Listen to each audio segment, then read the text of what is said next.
ఆమరణ దీక్ష చేస్తున్న YSR Congress party MLA Srikanth Reddy, మాజీ మేయర్ రవీంద్రనాథ్ రెడ్డిలను నెల్లూరు జిల్లాకు చెందిన నాయకులు పరామర్శించారు. ఉదయగిరి వైఎస్ఆర్ కాంగ్రెస్ ఎమ్మెల్యే మేకపాటి చంద్రశేఖర్ రెడ్డి వారిని కలిసి సంఘీభావం ప్రకటించారు. దీక్ష 5వ రోజుకు చేరడంతో శ్రీకాంత్ రెడ్డి, రవీంద్రనాథ్ రెడ్డిల ఆరోగ్యం స్వల్పంగా క్షీణించింది. వైద్యులు పలుమార్లు వైద్య పరీక్షలు చేసి ఆరోగ్య విషయాన్ని నేతలను అడిగి తెలుసుకున్నారు.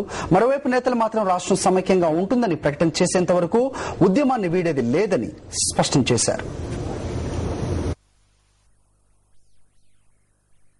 కడపలో చేస్తున్నటువంటి సమైకాంధ్ర బంధు బ్రహ్మాండమైనటువంటి ప్రజల యొక్క మద్దతుతో చేస్తున్నటువంటి ఈ బంధులో, ఈ దీక్షలో ప్రజలందరూ కూడా ఉత్సాహంగా అందరం ఒక యూనిట్ గా రాష్ట్రాన్ని ఐకమత్యంగా ఉండే పద్ధతిలో ఉంచుకునేదానికి అందరం కూడా కలిసికట్టుగా పట్టుదలతో పనిచేయాలనే ఉద్దేశంతో, ఉత్సాహంతో ఉన్నటువంటి కడప రాయలసీమ ప్రజలందరూ కూడా ధన్యవాదాలు తెలియజేస్తున్నాం.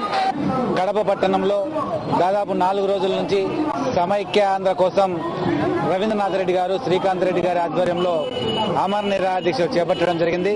ఈ కడప ప్రాంతంలోనే కాకుండా అనంతపురం జిల్లా, యావత్ సీమాంధ్ర ప్రాంతంలో ఈ కాంగ్రెస్, తెలుగుదేశం పార్టీలు చేసిన కుట్ర మూలంగానే ఈ రోజు ఈ రాష్ట్రం 2 ముక్కలుగా చీలిపోవాల్సి వచ్చిందనేది మేమందరం ప్రజలకు తెలియజెప్తున్నాం. ఈరోజు మనకు స్వాతంత్రం వచ్చినా కానీ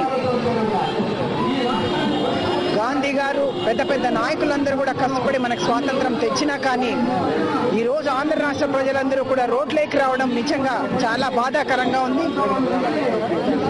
ఎవరైనా పాలకులు పాలించడానికి ఇబ్బంది అయితే రాష్ట్రాన్ని విభజించాలి, కానీ రాజకీయం కోసం రాష్ట్రాన్ని విడదీయాలనే ఆలోచన వచ్చినందుకు చాలా బాధేస్తా ఉంది.